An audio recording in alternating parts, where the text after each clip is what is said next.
चाणक्य का ऐसा मानना था, उनकी एक नीति ये भी थी कि जो सीमाओं की सुरक्षा किसी भी राष्ट्र की बहुत ज़रूरी होती है, लेकिन उससे कहीं ज़्यादा ज़रूरी होती है आंतरिक सुरक्षा एक राष्ट्र की। तो उस लिहाज से 138 करोड़ लोगों का देश की आंतरिक सुरक्षा और ज़्यादा इम्पॉर्टेंट बन जाता है और साथ में एक कॉम्प्लेक्स इशू भी बन जाता है। तो उस थोड़ी सी कॉम्प्लेक्सिटीज़ पे हम विमर्श करने की आज कोशिश करेंगे। पहला सवाल अपने पैनलिस्ट से पूछना चाहूँगा। उसकी भूमिका ऐसी है कि अगर आप कॉम्प्लेक्सिटीज देखें भारत की आंतरिक सुरक्षा की, एक बहुत बड़ी डाइकोटोमी नजर आती है। डाइकोटोमी ये है कि अगर आप पिछले 1-1.5 साल का ही वक्त पे थोड़ा सा नजर डालिएगा, कोविड पैंडेमिक जब शुरू हुआ, सब्सिक्वेंटली लॉकडाउन लगाया गया। लॉकडाउन में कुछ एजेंसीज की रिपोर्ट है कि लगभग 1 करोड़ के करीब माइग्रेंट लेबरर्स जो हैं वो सड़कों पे दिखाई दिए। वो पैदल चले, सैकड़ों किलोमीटर पैदल चले, अपने घरों पे गए। रास्ते में कुछ लोग अनफॉर्चुनेटली मरे, ट्रेनों से कुछ ले गए, एक्सीडेंट्स में गए। उसके अलावा 1 साल हो गया, आज एक पूरा 1 साल हो गया, किसान जो हैं लाखों की संख्या में दिल्ली के बॉर्डर्स पे डटे हुए हैं, बैठे हुए हैं। एक 26 जनवरी की घटना को छोड़ दिया जाए तो कोई बहुत बड़ा अनिष्ट नहीं हुआ। उसके अलावा बहुत सारी चीज़ें हैं। हमने नोटबंदी हम झेल लेते हैं, महंगाई हम झेल लेते हैं, इतने पेट्रोल डीजल के बीच में इतने भाव बहुत ज़्यादा बढ़े हुए थे। बहुत कोविड में ही ऑक्सीजन की कमी से बहुत सारे लोगों की जानें गईं। उसके बाद सरकार ने कह दिया कि ऑक्सीजन की कमी से कोई नहीं मरा। बहुत सारी ऐसी चीज़ें हैं जिस बारे में हम बहुत ज़्यादा टॉलरेंट हैं। लेकिन एक अफवाह आती है त्रिपुरा से और महाराष्ट्र में 3 शहर में दंगे शुरू हो जाते हैं। सबसे पहला सवाल ये है पुष्पेंद्र जी से और पवन जी से भी कि क्या आपको लगता है कि जो धर्म जिसे हमें जोड़ना चाहिए था या धर्म जिसे हमारी सुरक्षा करनी चाहिए थी, वो कहीं ना कहीं किसी तरीके से हमारी आंतरिक असुरक्षा का सबसे बड़ा कारण बन गया है? जहाँ तक धर्म की बात आती है, धर्म को समझना ज़रूरी है और मैं बहुत बेबाकी से अपनी बात कहना चाहता हूँ। धर्म निश्चित रूप से जोड़ता है, मज़हब और रिलीजन नहीं जोड़ पा रहा है।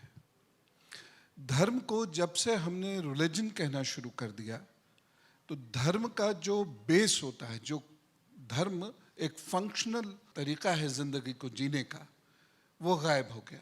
वो कुछ कर्मकांडों से उलझ कर रह गया। वह कुछ सिस्टम्स में जा फंसा, क्लर्जिक सिस्टम में जा फंसा, और क्लर्जिक सिस्टम सीधे सीधे पॉलिटिक्स से जुड़ा होता है और उस पॉलिटिक्स के तार कभी आसानी से दिखाई नहीं देते। हमें ये लगता है कि कहीं ये पाकिस्तान में है, जिया उल हक के हाथ में है, वहाँ भी नहीं है। हमें कभी ये लगता है दाऊद के हाथ में है, वहाँ भी नहीं है। हमें इन इन इन इन उंगलियों का जो एक पपेट के रूप में बाकी लोगों को नचा रहा है, वो पता नहीं होता। और ये रिलीजन जब पॉलिटिकल शेप ले लेता है तो ये जोड़ना बंद कर देता है। 1947 में हमने देखा, उस धर्म के आधार पर विभाजन हुआ। वो धर्म के आधार पर नहीं बल्कि रिलीजन के आधार पर विभाजन हुआ था। धर्म हमेशा से जोड़ता आया है, पूरी दुनिया को जोड़ता आया है। और उसका जो सर्वश्रेष्ठ उदाहरण ये है कि जिन लोगों ने धार्मिक प्रवृत्ति को अपनाया, जिनके हृदय में धर्म बसता है, वो हमेशा वसुधैव कुटुंबकम की बात करते आए हैं और उन्होंने धर्म से जुड़ना और जोड़ना सीखा है, प्यार करना सीखा है। लेकिन जब धर्म रिलीजन बन जाता है और रिलीजन का पॉलिटिसाइजेशन हो जाता है, तो यही धर्म जोड़ना बंद करके तोड़ना शुरू कर देता है। धर्म जो हमें सुरक्षा प्रदान करनी थी, जिसने हमें जोड़ना था, क्या वो एक धार्मिक उन्माद बहुत बड़ा कारण या सबसे बड़ा कारण हमारे देश में आंतरिक असुरक्षा का? सबसे पहले तो ये जो ऑरेंज सिटी लिटरेचर फेस्टिवल है, इसकी महत्वता इसलिए बहुत ज़रूरी है, ख़ास तौर से कि मैं अपनी भाषा में बहुत जटिल शब्दों का इस्तेमाल नहीं करता। जब जूते और चप्पल एसी शोरूम में बिकने लगे तो किताबें फिर फुटपाथ पे मिलती हैं। ऐसे में इस लिटरेचर फेस्टिवल का बहुत महत्वपूर्ण एक रीज़न है कि ये होने चाहिए, जगह जगह होने चाहिए। और हमने किताबें जितनी पढ़ी, उस किताब में हमने खबर नहीं ढूंढी, अपनी ख्वाहिश को ढूंढना शुरू किया।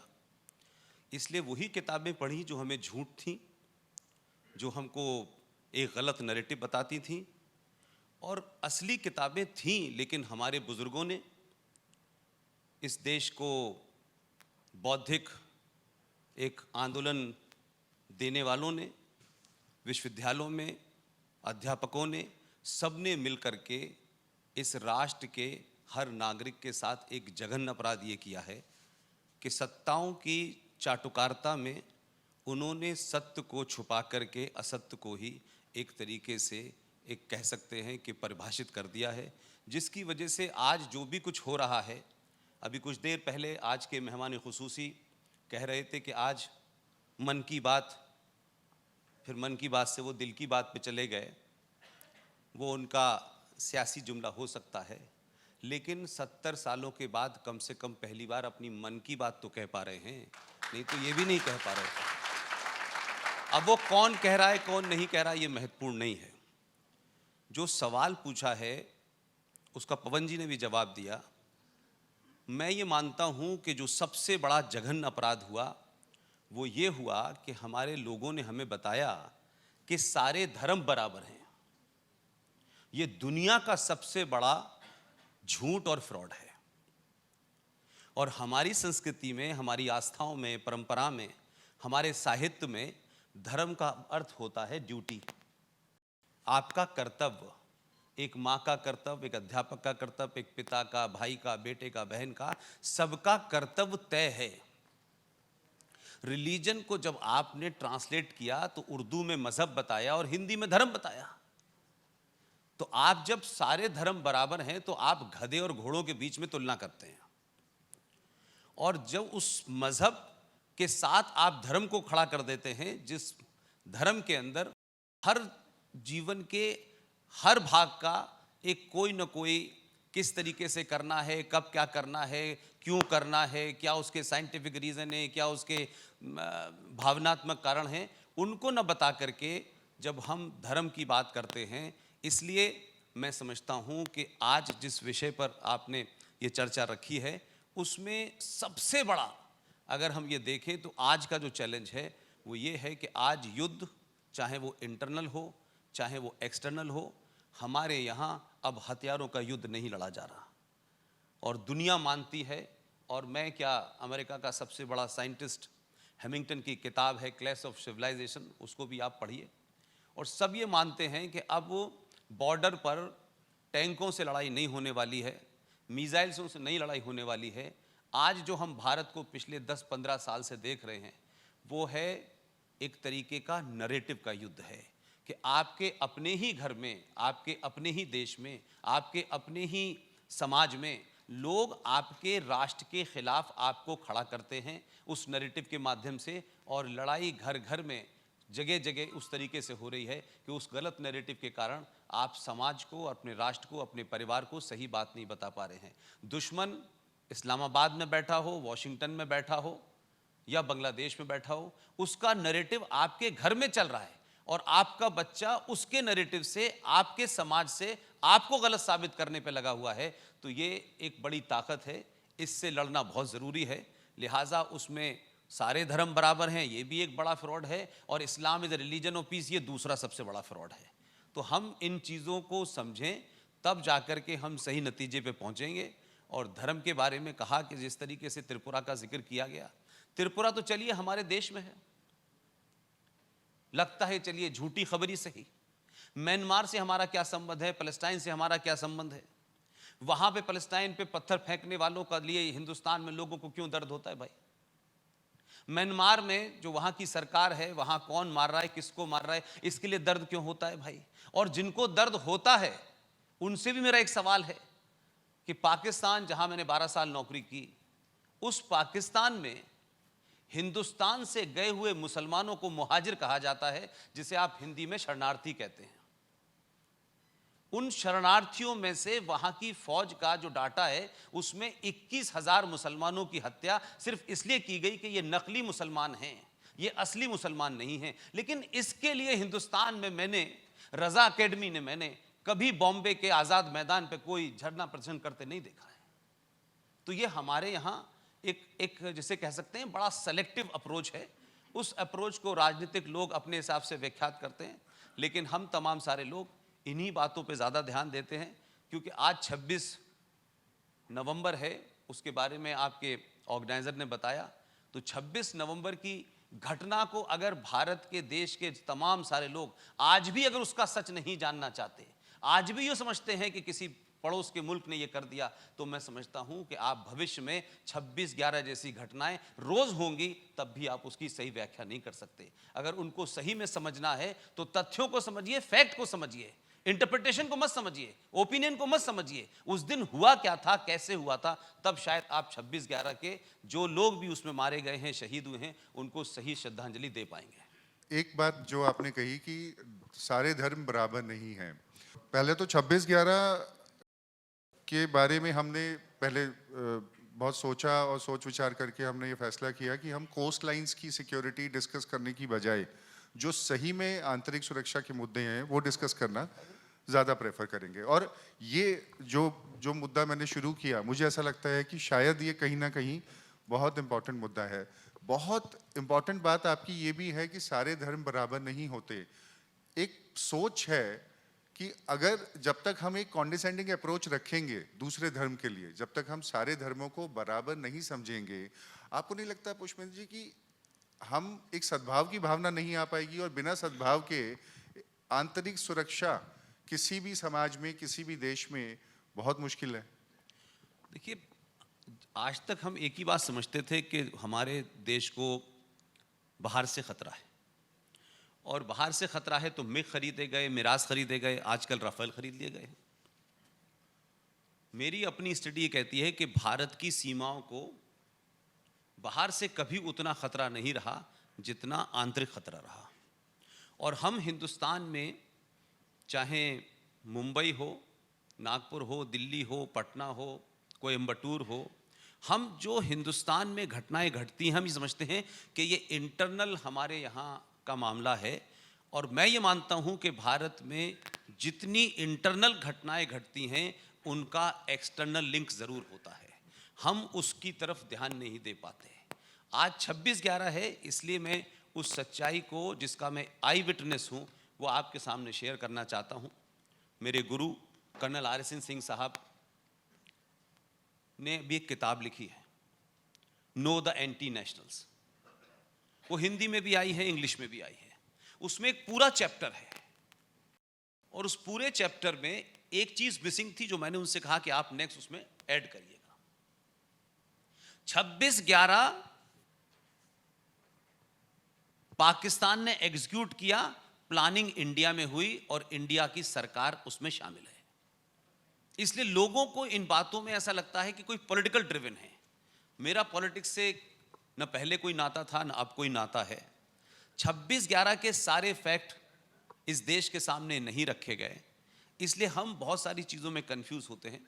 जो आपका दूसरा सवाल है उसका जवाब दूंगा, लेकिन 26/11 वाली बात फिर पीछे रह जाएगी, इसलिए बताना चाहता हूं मैं। भारत की जो इंटरनल सिक्योरिटी का एपरेटस होता है वो होम मिनिस्टर और होम सेक्रेटरी के अंडर होता है।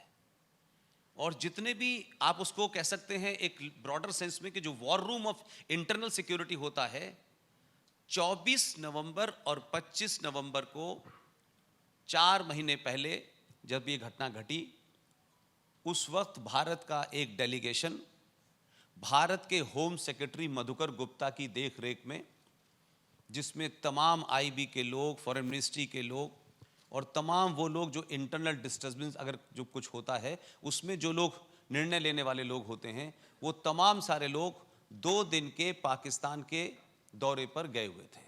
24 और 25 नवंबर को इस्लामाबाद में एक बातचीत होनी थी, और 24-25 नवंबर को मधुकर गुप्ता की देखरेख में वो लोग वहाँ गए।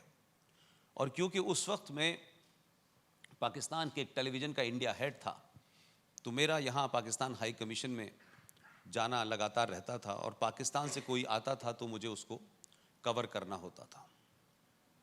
आप सोचिए कि 24-25 नवंबर को बातचीत हो गई, और उसी डेलीगेशन में एक साहब जिनका नाम मैं कम से कम उनकी सिक्योरिटी के कारण पब्लिक नहीं करता हूँ, वैसे सबको उनके बारे में पता भी है, उनको कुछ गड़बड़ लगा और वो वहाँ से आना चाहते थे। यहाँ जब पूछा गया तो यहाँ से रोका गया, लेकिन रात में वो पाकिस्तान अथॉरिटी से उन्होंने बहुत कुछ कहा अपने घर के बारे में। हम लोगों की उनसे जीवित हैं वो अभी इशरत जहाँ के केस से उनको एक तरीके से बरी किया गया है। वो यहाँ हिंदुस्तान आ गए और हिंदुस्तान आने के बाद उन्होंने अपना इस बारे में कुछ बोले नहीं। और 25 तारीख को जब हिंदुस्तान का डेलीगेशन वहाँ से लौटने वाला था तो पाकिस्तान के फॉरेन मिनिस्टर जिनको वहाँ होना चाहिए था वो वहाँ नहीं थे। तो पाकिस्तान अथॉरिटीज़ ने कहा कि हम आपकी मेहमान नवाजी जो पाकिस्तान की है वो हम चाहते हैं कि आपके साथ शेयर करें, और आप हमारे साथ इस्लामाबाद जो एक हिल स्टेशन पे बना हुआ है उससे भी ऊपर एक हिल स्टेशन है मरी, वो 35 किलोमीटर दूर है। उन्होंने कहा हम चाहते हैं कि आप एक रात रुकें और हमारी मेहमान नवाजी का लुत्फ़ उठाएं। पूरा डेलीगेशन मरी चला गया और मरी में सारे जैमर लगे हुए थे, वहाँ से कोई कम्युनिकेशन नहीं हो सकता था, और वो पूरा डेलीगेशन वहाँ गया। और जिस वक्त हिंदुस्तान के अंदर मुंबई में 26/11 का कसाब का ऑपरेशन चल रहा था, उस समय दिल्ली के अंदर एक विंडसर पैलेस नाम की जगह है जहां मेरिडियन होटल बना हुआ है। उस मेरिडियन होटल के उस सर्किल को विंडसर पैलेस कहते हैं, और उसके 5 नंबर मकान में पिछले 15-20 साल से इंडियन वुमेन प्रेस क्लब चलता है जिसे IWPC कहते हैं। उस IWPC के अंदर उसी समय पाकिस्तान का फॉरेन मिनिस्टर शाह मोहम्मद कुरैशी उन महिलाओं के प्रेस क्लब में चिट चैट कर रहे थे। And being a media person of Pakistan मुझे उसमें रहना था।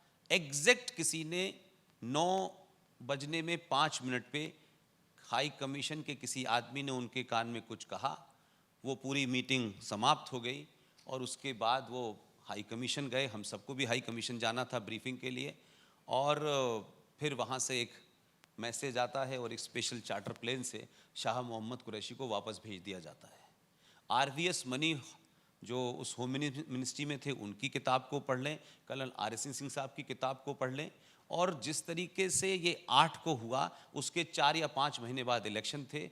फिर आप सोचिए कि उससे पहले कांग्रेस के अधिवेशन में हिंदू टेरर की थ्योरी बनाई गई और फिर दूसरी चीज़ें कही गई, और उसके बाद जब कसाब को पकड़ा गया तो उसके हाथ में भी कलेवा बंधा हुआ था, और अगर वो मर जाता तो ये मुसीबत और बनती। और फिर 2009 का चुनाव कैसे जीता गया, और उसके बाद में फिर साध्वी प्रज्ञा भी हुई और पुरोहित भी हुआ, वो जस्टिफाई करने की कोशिश की गई। तो मैं अगर कोई ये सोचे कि 26/11 एक विदेशी हमला था, मैं मानता हूँ कि एग्जीक्यूट करने वाले पाकिस्तान थे, लेकिन हिंदुस्तान की इंटरनल पॉलिटिक्स की वजह से उसको हमारे लोगों ने एग्जीक्यूट किया। और एक ही महीने के अंदर विद इन मंथ एक साहब जो एक उर्दू के जर्नलिस्ट थे, उन्होंने एक किताब लिखी, और आपके महाराष्ट्र के उसमें कृपा शंकर साहब जो उत्तर प्रदेश के रहने वाले हैं, कांग्रेस के अध्यक्ष हुआ करते थे, उसमें दिग्विजय सिंह थे, उसमें महेश भट्ट थे, उसमें एक इस्लामिक स्कूल ऑफ थॉट है जो उत्तर प्रदेश के देवबंद के में मौजूद है, उसको देवबंद स्कूल ऑफ थॉट कहते हैं, उसके अध्यक्ष मदनी साहब भी मौजूद थे। और एक ही महीने के अंदर भारत में इतने ज्ञानी लोग पैदा हो गए कि विद इन 1 मंथ एक किताब को लॉन्च किया गया, और उस किताब के लॉन्च करने में ये तमाम लोग शामिल थे, और किताब का नाम था 26/11 RSS की साजिश। पूरा नैरेटिव बदल दिया। तो हमारे यहां ये कहें कि RSS की साजिश है, उसमें पॉलिटिकल पार्टीज के बड़े नेता शामिल हैं, उसमें वो लोग शामिल हैं जिन्होंने पाकिस्तान बनवाया जो आप देवबंद में देख रहे हैं। तो आप ये माने कि ये इंटरनल प्रॉब्लम थी, मैं इसको इंटरनली मानता। इसलिए आज चाहे किसानों का आंदोलन हो, चाहे CAA का आंदोलन हो, चाहे धारा 370 के हटने का मामला हो, ये इंटरनल मैटर नहीं है, लेकिन हम ये समझते हैं ये इंटरनल मैटर है। आपके यहाँ धारा 370 हटाई गई और इंग्लैंड के चुनाव के अंदर बाकायदा रेजोल्यूशन पास करवाया गया लेबर पार्टी से कि अगर आप पावर में आएंगे, और सारे मुसलमान उसमें सूडान के, नाइजीरिया के, सब जगह लोग थे। उस इलेक्शन को मैं मॉनिटर कर रहा था। आप सोचिए कि बांग्लादेश, पाकिस्तान, भारत, सूडान, नाइजीरिया के मुसलमानों ने लेबर पार्टी के ऊपर दबाव डाला कि आपको हम तभी वोट देंगे जब अपनी पार्टी में आप रेजोल्यूशन पास करेंगे, और by virtue of that you are a member of security council of UNO, तो आप जीतेंगे। तो भारत के खिलाफ धारा 370 हटाने के लिए UNO में वीटो लाएंगे आप। तो आपके धारा 370 सिर्फ इंटरनल मैटर तो नहीं थी, उसके रेमिफिकेशन देखिए कहां कहां तक हैं। इसलिए मैं जो भी घटना इस देश में हो रही है वो सिर्फ इंटरनल नहीं है, हर घटना के पीछे एक्सटर्नल फोर्सेस हैं, चाहे वो फंड के रूप में हो, चाहे नैरेटिव के रूप में हो, चाहे सेमिनार के रूप में हो। इसलिए मणिशंकर अय्यर की भाषा के बारे में हमारे मेहमान खुसूसी ने काफ़ी सारी बातें बताई, लेकिन मणिशंकर के अय्यर के बारे में ये नहीं बताया कि मणिशंकर अय्यर एक पार्टी के नेता होते हुए एक दुश्मन मुल्क में जाकर के आप वहां की सरकार के और डिप्टी आईएसआई का चीफ बैठा हुआ है, आप उससे कह रहे हैं आप हमारी मदद कीजिए हिंदुस्तान में मोदी को हटाने के लिए। तो सबसे बड़ी बात यह है कि हम किसको इंटरनल सिक्योरिटी समझ रहे हैं और किसको एक्सटर्नल सिक्योरिटी समझ रहे हैं। रही बात धर्म की और सद्भाव की, 1947 में बहुत सद्भाव था, उससे पहले भी सद्भाव था। गुरु गोविंद सिंह के बच्चों को जब दीवार में चिना जा रहा था तब भी सद्भाव था। तो सद्भाव दो उन लोगों में हो सकता है जिसमें सोच एक हो, लेकिन जिस किताब की फिलॉसफी ये कहती हो, जिस किताब की आयत ये कहती हो, सूरा नंबर 9 आयत नंबर 5, कि जो तुम्हारे अल्लाह को नहीं मानता उसका कत्ल जस्टिफाई है, फिर सद्भाव नहीं हो सकता। तो सद्भाव किसके बीच? सद्भाव फ्रांस में देख रहे हैं, सद्भाव हम अमेरिका में देख रहे हैं, सीरिया में देख रहे हैं, लीबिया में देख रहे हैं, पाकिस्तान में देख रहे हैं। और हमारे और उनके बीच की सद्भाव की बात छोड़ दीजिए, उनके शिया और सुन्नी के बीच में सद्भाव नहीं है। तो हम ये सद्भाव का वड़ा पाव कब तक बेचेंगे? सद्भाव अच्छी बात है, दुनिया में हर आदमी पीस चाहता है, ह्यूमन टेंडेंसी है वो पीस चाहती है, लेकिन पीस की स्पेलिंग डिफाइन होनी चाहिए। इसलिए यह नहीं हो सकता एक तरफा। लिहाजा हमारे यहां नैरेटिव कहा गया कि देखिए साहब, भारत का विभाजन धर्म के आधार पर हुआ था। जैसे ही आप ये कहते हैं, इस देश का सनातनी हिंदू अपॉलोजिस्टिक हो जाता है कि शायद हमने कुछ गड़बड़ किया है। लेकिन हमारी ही देश के अंदर विद्वान लोग थे, आज उनका नाम भी आया और आपका एयरपोर्ट भी उन्हीं के नाम पे रखा हुआ है, ये उनकी भूमि भी है। लेकिन हमने उनके नाम से बड़ी सारी सड़कें बनाई, एयरपोर्ट बनाए, उनका गुणगान किया, बड़ी बड़ी मूर्ति बनाई। लेकिन उस शख्स ने जो किताब लिखी है, उस किताब में जो सच्चाई लिखी है पेज नंबर 334 के ऊपर, वो हमने अपनी औलादों को, बच्चों को, नस्लों को नहीं बताया। हम समाज में सच बोलने से डरते हैं। आप सच बोलिए, अगर किसी को राजनीति करनी है, किसी को टिकट लेना है, वो झूठ बोले, जस्टिफाई है। लेकिन आम आदमी को क्या संकट है कि वो सच बोलने से डरता है। It was B.R. अंबेडकर, उन्होंने अपनी किताब पाकिस्तान और पार्टीशन ऑफ इंडिया में 334 पेज पे लिखा है कि भारत का विभाजन मजहब के नाम पे हुआ था और जब तक भारत की धरती पे एक भी मुसलमान है, यह विभाजन कंप्लीट नहीं है। यह कहने की हिम्मत है किसी में? तो सद्भाव ये बहुत अच्छा है, होना चाहिए। इस सद्भाव की कीमत हमारे बाप दादा, हमारे पुरखे लगातार दे रहे हैं।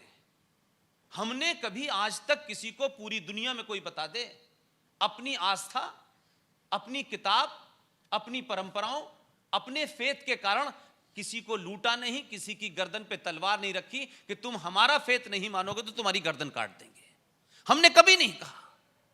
और हम तो उस आदमी की पूजा करते हैं जो आदमी अपनी पत्नी को छुड़ाने के लिए श्रीलंका तक जाता है, सोने की लंका भी होती है, वहां लड़ता है, अपनी पत्नी को लाता है, उनका राजपाट उन्हें दे देता है।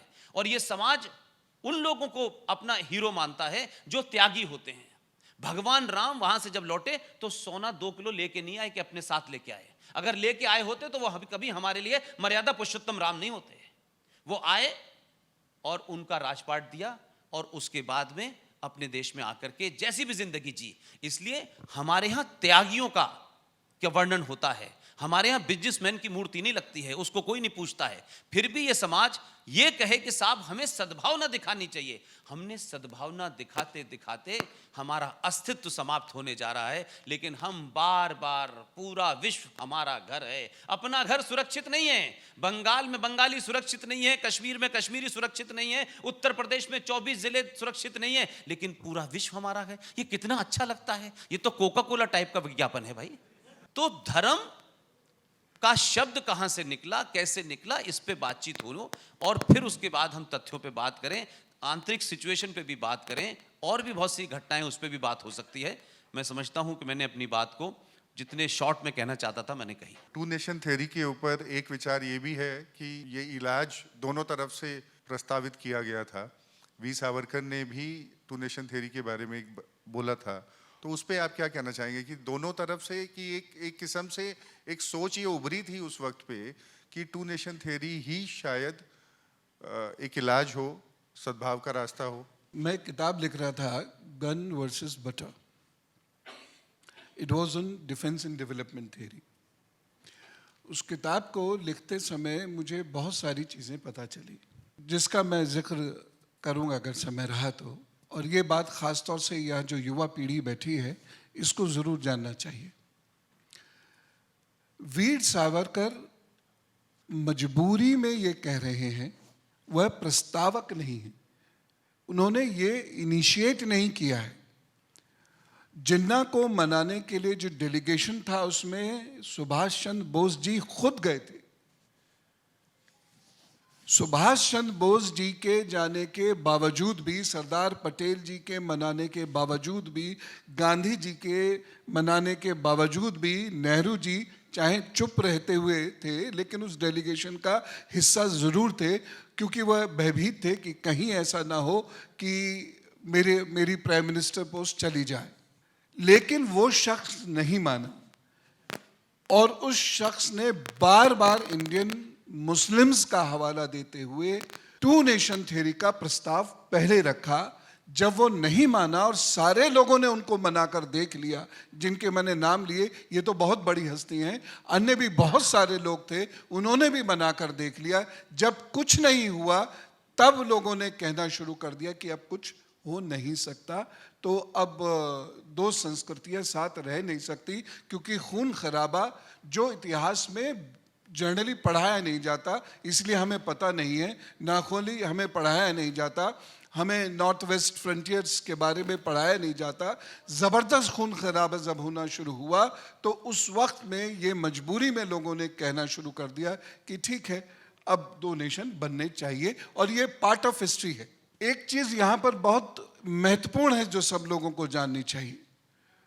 ये बहुत सोची समझी साजिश थी और यहाँ पर मजहब का सहारा लिया गया था। हिंदूज कहीं रिस्पॉन्सिबल नहीं थे।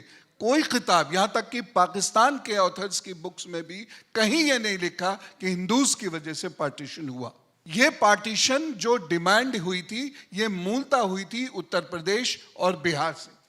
वहाँ पार्टीशन नहीं होता, बल्कि मेरठ से कुछ बहुत महान हस्तियां पाकिस्तान चली गई, वो वहाँ से वापस आई। कोलकाता से कुछ बहुत महान हस्तियां पाकिस्तान चली गई, वो वहाँ से वापस आ गए। मंडल जी जो वहाँ एक मिनिस्टर हुआ करते थे, वो वहाँ के एक्सप्लॉयटेशन से घबराकर वापस आ गए। ये हमको नहीं बताया जाता। तो वो पर्टिकुलर एरिया जहाँ पर पाकिस्तान की आवाज़ ही नहीं उठ रही थी, उस पर्टिकुलर एरिया पर पाकिस्तान क्यों बना, ये ज़रा सोच कर देखिए। जब ये आप सोचना शुरू करेंगे तो आपको इसके बीज मिलेंगे। वॉर सेक्रेटरी ऑफ इंडिया जिसने यहाँ की एजुकेशन पॉलिसी बनाई, और उसका नाम है मैकॉले। अगर आप मैकॉले की रिपोर्ट पढ़ते हैं, वो रिपोर्ट नहीं जो सोशल मीडिया पे आती है, वो फेक है।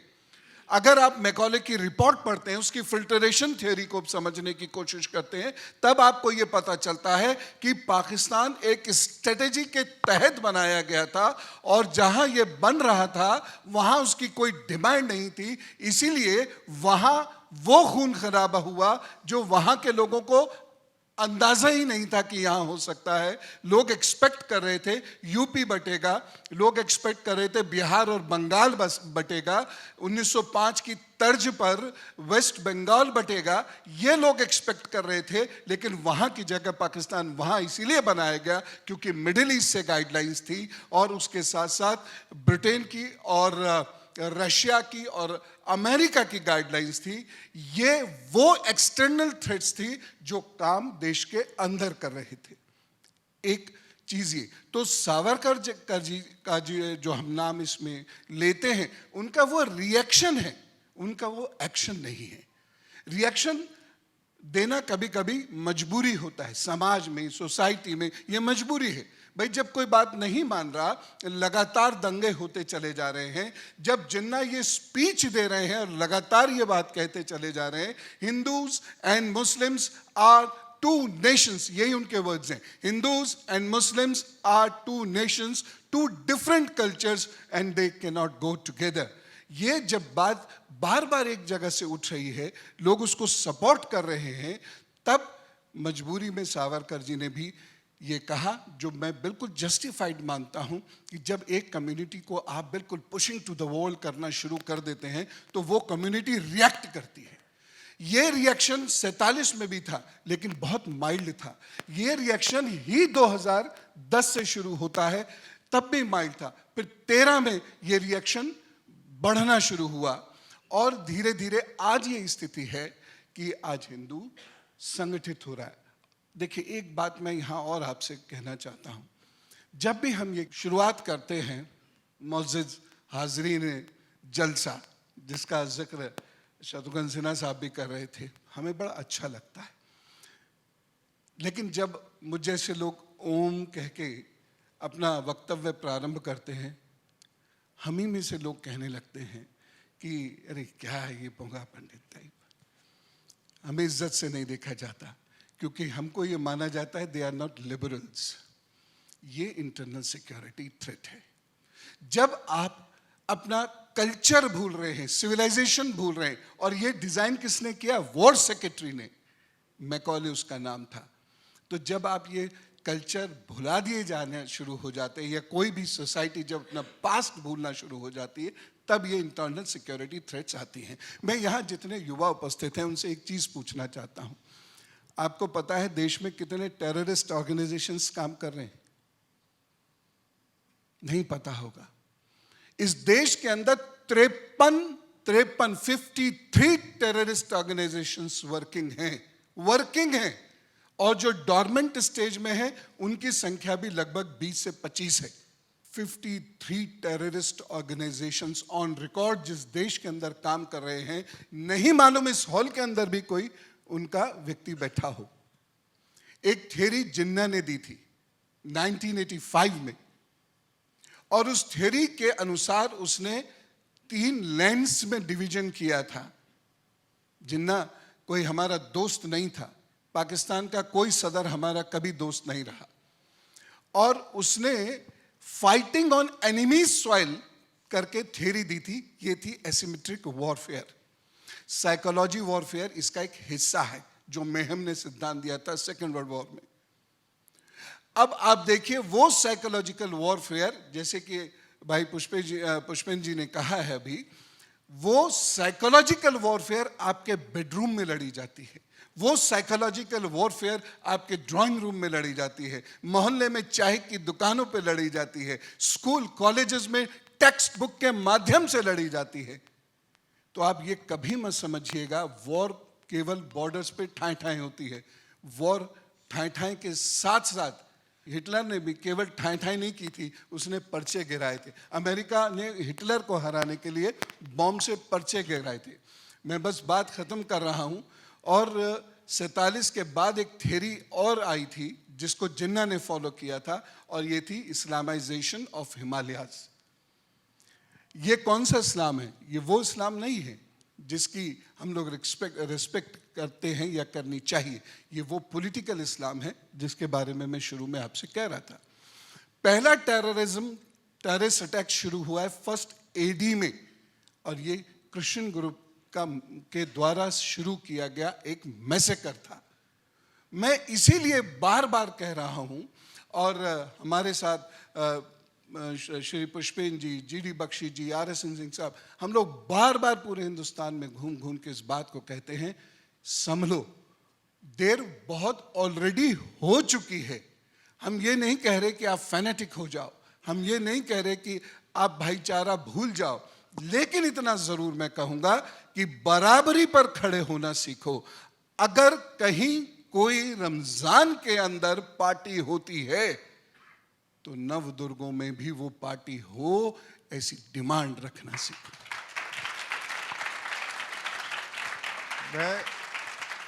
मैं ये पूछना चाहूँगा आपसे, एक कहावत है कि कट्टरता अति कट्टरता को जन्म देती है। मैं बिल्कुल, अगर आपकी बात मान भी ली जाए कि सद्भाव का वड़ा पाव बहुत देर तक बेचा या खरीदा नहीं जा सकता है, या आप जैसा आपने कहा हिंदू संगठित हो रहा है, तो हिंदू संगठित हो रहा है, लेकिन क्या हिंदू संगठित इस वॉरफेयर के अगेंस्ट होते होते कहीं कट्टर तो नहीं हो रहा है? दूसरी चीज एक ये है कि हम लोग इसका कंक्लूजन कहाँ होगा? आप कह रहे हैं कि बराबर में खड़ा होना सीखो, लेकिन ये एक अलग किस्म की कट्टरता ला रही है काफी लोगों में, और एक कंपैरिजन बन रहा है, एक कंपटीशन बन रहा है। ये कॉम्पिटिटिवनेस कहीं ना कहीं और ज्यादा डूम की तरफ नहीं लेके जा रही हमें? देखिए, मैंने कहा कि आई रिस्पेक्ट यू सर, ये ख्याल अच्छा है गालिब,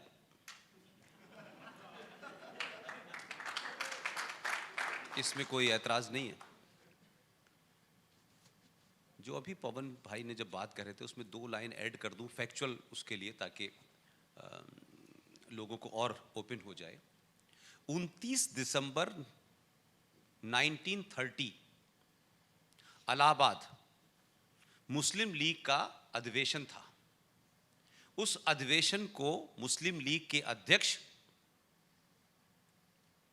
कश्मीर के एक सपरू परिवार के कन्वर्टेड, उनके फोरफादर कन्वर्ट हो गए थे, उनका नाम था मोहम्मद इकबाल। इलाहाबाद के अधिवेशन में पहली बार उन्होंने कहा कि भारत के वेस्टर्न बॉर्डर पर जो मुस्लिम बहुल इलाके हैं उन्हें अलग कर देना चाहिए। तब शायद सावरकर की कभी जिक्र नहीं हुआ। 1946 में 2 घटनाएं घटती हैं, सावरकर उसमें कहीं शामिल नहीं है। 1946 में मुस्लिम लीग की तरफ से पहला डायरेक्ट एक्शन की बात कही गई, और उस पहले डायरेक्ट एक्शन के तहत जो यूनाइटेड बंगाल था, उस बंगाल का जो चीफ मिनिस्टर था, प्रोविंशियल असेंबली का चीफ मिनिस्टर था शहीद हुसैन सोहरावर्दी।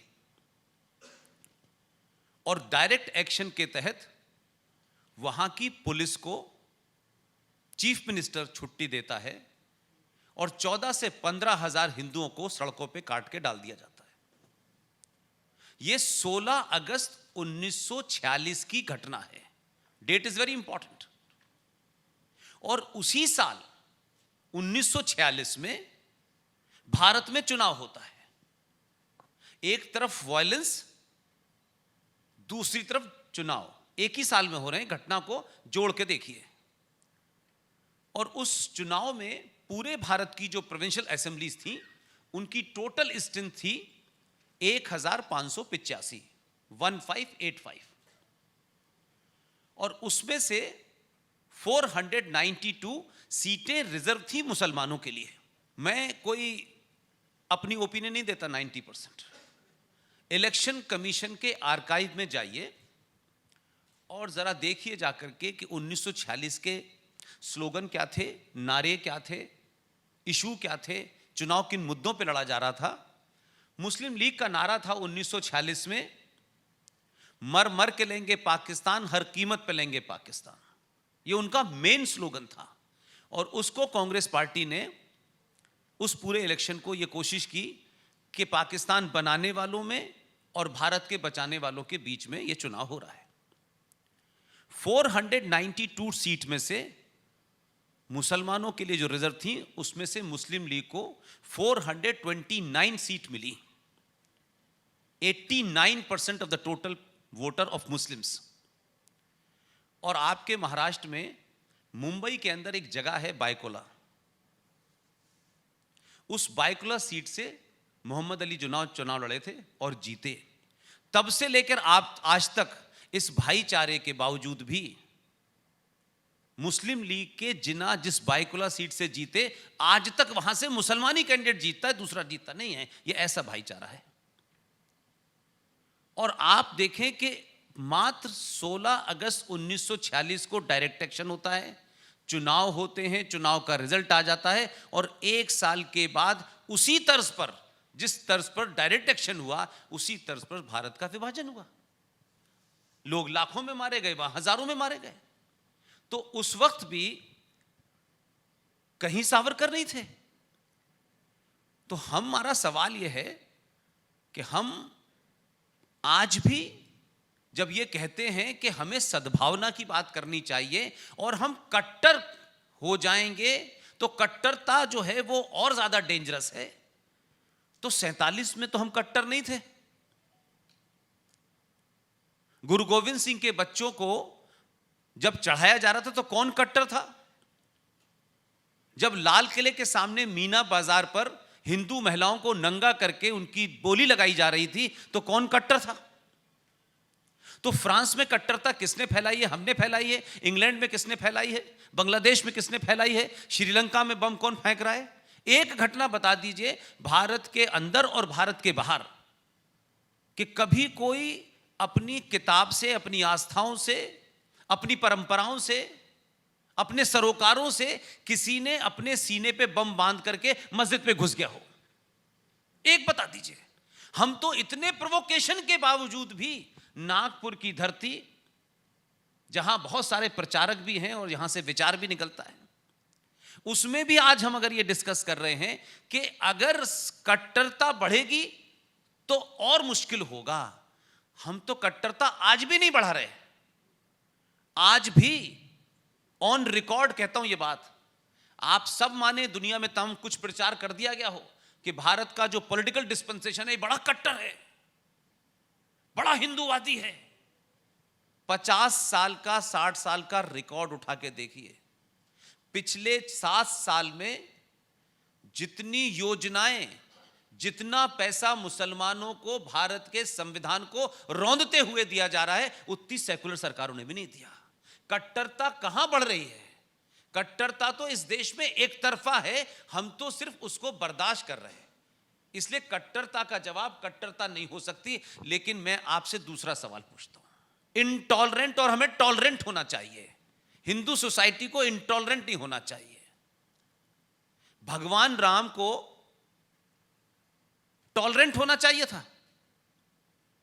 भगवान राम ने अधर्मियों के खिलाफ हथियार उठाया, रावण के खिलाफ हथियार उठाया, और उस समुद्र जिससे पूजा कर रहे थे, सद्भावना कर रहे थे कि रास्ता दे दे, वो नहीं दे रहा था। लेकिन जैसे ही धनुष बाण संभाला उसने रास्ता दे दिया।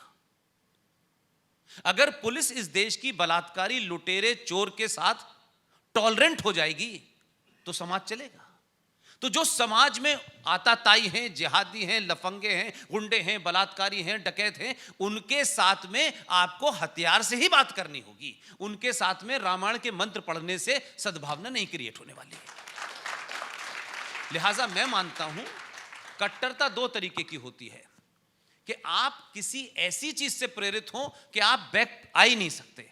हमारा कोई ग्रंथ, कोई किताब ने आज तक किसी को कहा हो कि आप किसी पे कब्जा कीजिए।